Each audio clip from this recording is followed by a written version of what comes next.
क्योंकि ट्रेडिंग और investment journey बहुत ही, वीडियो को पूरा देखें तभी आपको सारे लेवल समझ में आएंगे। अगर आप 1 मिनट भी वीडियो को मिस कर देते हो तो आप इंपॉर्टेंट पॉइंट माइट भी आपसे छूट सकता है। तो इसलिए वीडियो को प्लीज़ पूरा देखें, अच्छी रही होगी। कल ही मैंने यहाँ पर बताया था आप लोगों को कि अब मार्केट में एक क्रैश लेवल स्टार्ट हो चुका है। देखो 2 रीज़न है, एक तो क्रिप्टो करेंसी में भी बहुत बड़ा क्रैश आया है। बिटकॉइन में अभी जो उसने हाई बनाया था 1,14,00,000 के आसपास का, 10 से 14 लाख के आसपास बनाया था। अभी 1 महीने पहले की बात है, मैंने एक शॉर्ट्स वीडियो भी डाले थे, आप चाहे तो मेरे चैनल पर जाके देख लेना।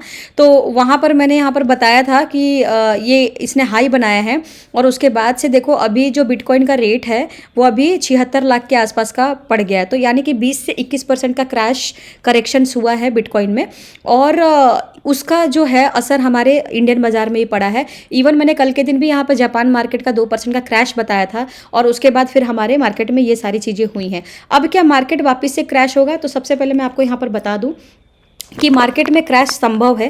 पिछले साल जब हम निफ्टी का क्रैश का लेवल की बात कर रहे थे, उसमें हमने प्रेडिक्शंस किया था कि ये हेड एंड शोल्डर पैटर्न एक बन रहा था निफ्टी में, और निफ्टी का हेड एंड शोल्डर पैटर्न जो है वो कंप्लीट नहीं हुआ था।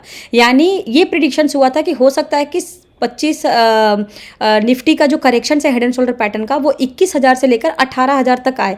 जब तक वो 18,000 तक नहीं रेस्पेक्ट करेगा तब तक वो हेड एंड शोल्डर का पैटर्न जो है वो कंप्लीट नहीं माना जाएगा।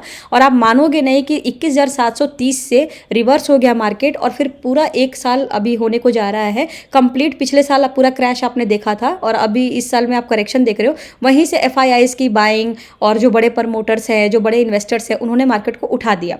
और उसके बाद अब क्या है, अब निफ्टी में एक डबल टॉप बन गया है। अब डबल टॉप पे मैंने कल बताया था कि यहाँ से करेक्शंस हो सकता है। अगर डबल जो टॉप है अगर उसको ब्रेकआउट नहीं करता है, अगर वहीं पे सस्टेन करके वापस वहाँ से रिजेक्शंस खाता है, तो फिर हमें वो निफ्टी का वो पुराना लेवल देखने को मिल सकता है 18 से 19,000 वाला।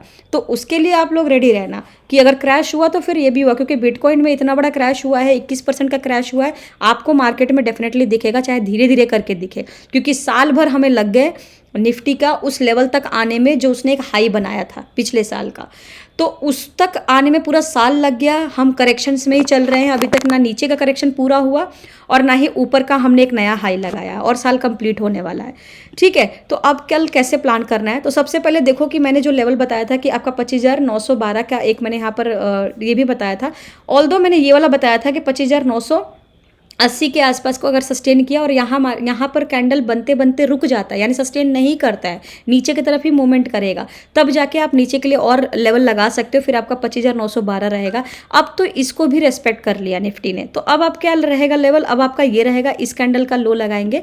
उसके बाद आप देखोगे एक इतना बड़ा कैंडल है जो कि एक बार में लेके गया, तो हो सकता है यहाँ से गिरना स्टार्ट हुआ तो फिर इस कैंडल के लो पर ही रुक सकता है। ठीक है, ये कैंडल पे ही रुक सकता है। अब देखो ऑलरेडी मार्केट यहाँ पे हेड एंड शोल्डर पैटर्न बना है, और हेड एंड शोल्डर पैटर्न जो होता है बहुत ही खतरनाक होता है। ये देखो एक यहाँ पर शोल्डर, अगेन यहाँ पे हेड और ये शोल्डर। अब हेड एंड शोल्डर पैटर्न में क्या होता है, ऐसे कंसोलिडेशन करके वापस नीचे गिरता है। जैसे यहाँ भी कुछ कंसोलिडेशन टाइम बिताया, उसके बाद भारी भरकम यहाँ से क्रैश कर दिया। अब क्या होगा, कल फिर ये ऊपर की तरफ जाएगा, और ऊपर की तरफ हो सकता है यहाँ तक जाए। ये लेवल क्या रहेगा आपका 26,132 का, यहाँ तक जाए। यहाँ से ट्रैप हो सकते हो, बाइंग मत करना, क्योंकि अगर आप यहाँ से कॉल में बाइंग करेंगे तो यहीं से आप ट्रैप हो जाएंगे, क्योंकि ये हेड एंड शोल्डर पैटर्न है, अभी कंप्लीट नहीं हुआ है। तो यहाँ से ऊपर उठा के 10-11 बजे तक हो सकता है कि वापस गिरा दे, और फिर हो सकता है फिर एक इस लो को तोड़ के एक नया लो बना दे।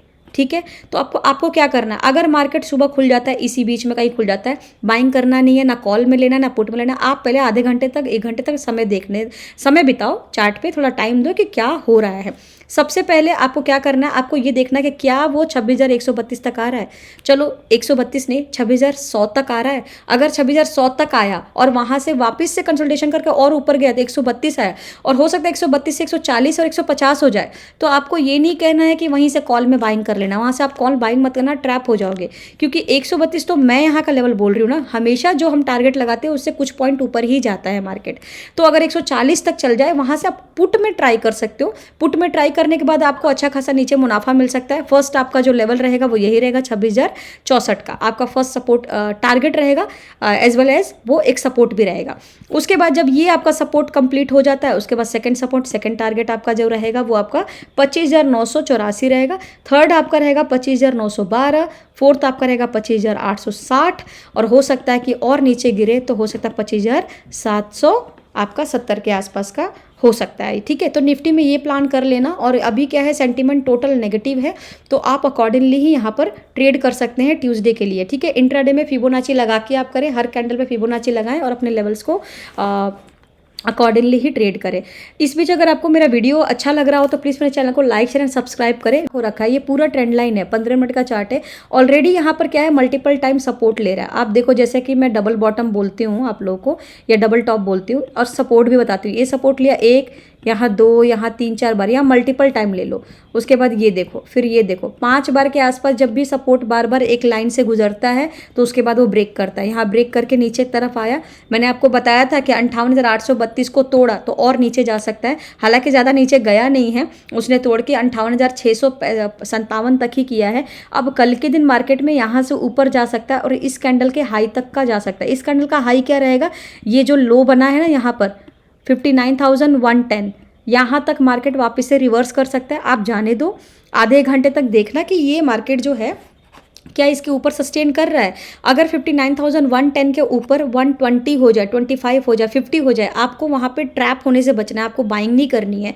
उसके बाद आप वहाँ से पुट के लिए प्लान कर सकते हो, क्योंकि वहाँ से जब मार्केट गिरना स्टार्ट होगा तो फर्स्ट आपका टारगेट जो होगा 58,832 का, सेकेंड होगा 58,657 का, उसके बाद थर्ड यहाँ पर कुछ टाइम बिताएगा। देखो ये जो ये वाला जोन है ना, इस तक आने के लिए यहाँ पर बहुत समय बिता सकता है, ऐसे समय बिताएगा, ऐसे चैनल बेस टाइप बिताने दो।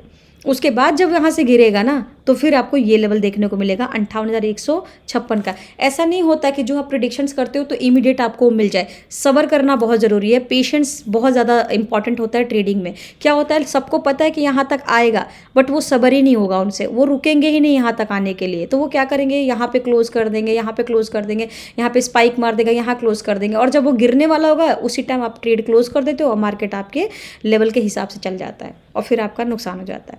तो वो नहीं करना है। बैंक निफ्टी बिल्कुल अच्छा खासा एक यहाँ पर पोजीशंस बना रहा है। अगर आप सेलिंग करना चाहो तो यहाँ पे सेलिंग कर सकते हो, बहुत ही अच्छे लेवल्स है आपके लिए, तो आप वैसे करें। दूसरा ये है कि अगर आप नए ट्रेडर हैं तो एक लॉट से ट्रेड करें, चाहे निफ्टी हो या बैंक निफ्टी हो। एक इंडेक्स को चूज़ करें जो आपके फेवरेट हो। ये नहीं कि आप हर इंडेक्सेस में जाके एंट्री कर रहे हो तो आपको फिर प्रेडिक्शंस नहीं कर पाओगे। सो ये बैंक निफ्टी के चार्ट है। एक बार हम यहाँ पर FIS का भी डेटा देख लेते हैं कि क्या सेंटीमेंट बन रहा है। तो ये FIS का डेटा है। यहाँ भी देखो पॉजिटिविटी है, जो मैंने बताया कि सुबह आपको पॉजिटिविटी देखने को मिल सकता है, तो यहाँ पर पॉजिटिव है, but sentiment all over negative है।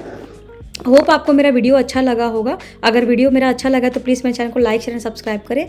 बहुत बहुत शुक्रिया।